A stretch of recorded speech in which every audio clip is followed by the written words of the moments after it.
What is this? A new book? All this shit is weird.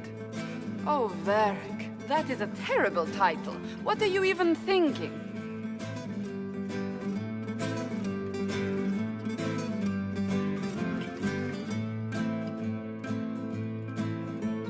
The sky churned like a rolling sea on a dark and stormy night, centered on a gaping hole that led to the arse end of nowhere.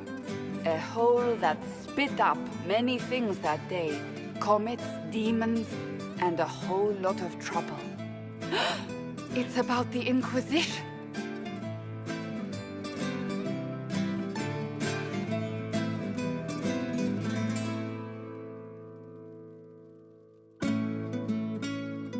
The din of the tavern cut the silence like it owed the carter money. In the middle, in her element, Red Jenny. She looked me up and down, mostly down. "Not playing, weirdy," she said, gesturing with and dismissively eating a sandwich. "Don't write that. Seriously, piss up a row." Sarah made the subtext text, which suited me fine.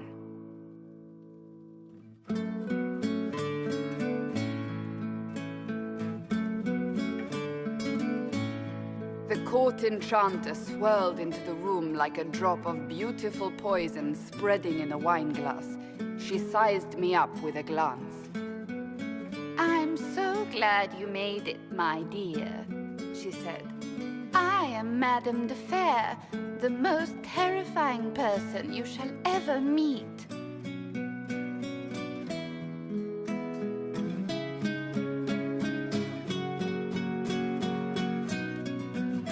Liliane enfolded Alphonse in an embrace as warm as a serpent's kiss.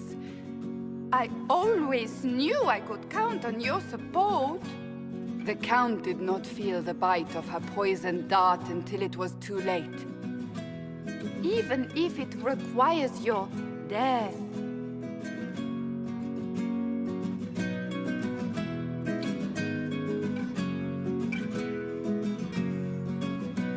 Drops of rain glistened on the griffin medallion grasped tightly in Blackwall's hand. "The silverite wings of valor, they mean nothing." He flung the medal to the cold and uncaring ground. "You don't know what I've done. You don't know me." So romantic.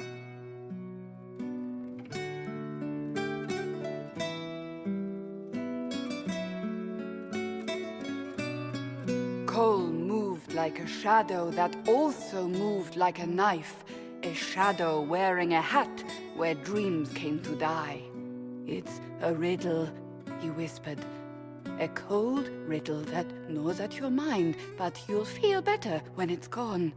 That makes as much sense as anything Cole says.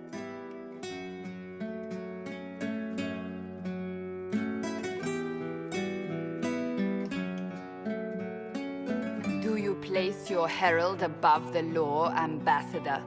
"Whose law, my lady?" Josephine's eyes glittered like angry opals. "The law destroyed by rebellion, by civil war, by poor fiscal management. We are the law."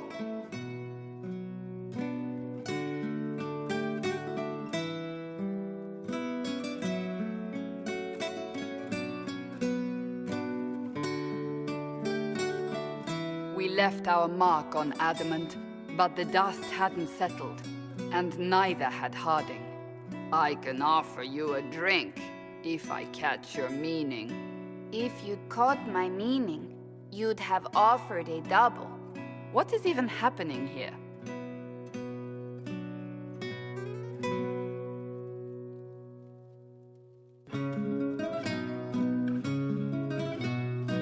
The Iron Bull was a great slab of muscle with horns that could hang a tapestry.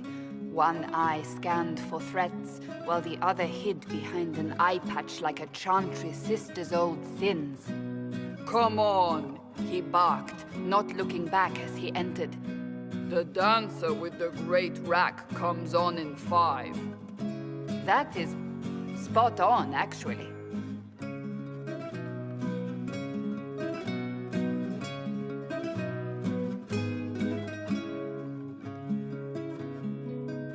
The commander had the look of a Templar who had seen the worst of humanity, yet still had the time to style his hair. "This isn't just a war," he said, his gaze steely like a dull blade. "It's the only war." Cullen! That's Cullen!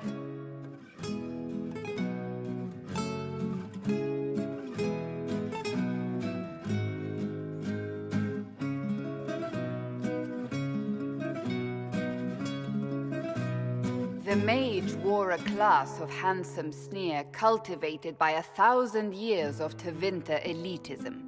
"The name's Dorian," he glared. D-O-R-I-A-N. Spell it right, you marble-headed lump, or it's toad time. A toad? That's hardly credible.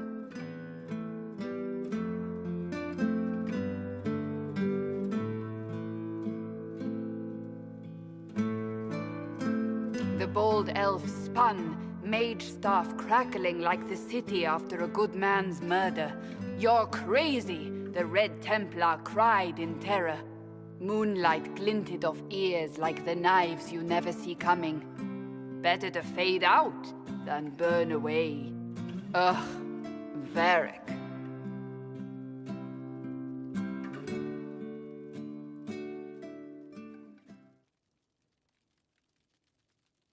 Wait, where am I? I don't... Oh, here it is. The Seeker clutched at my vest, her tears as desperate as they were pitiful. "Varric, I was wrong about everything," she sobbed. "Could you find it in your noble heart to forgive me?" That dwarf, he put me in the book! I'm in the book! I am reading the shit out of this!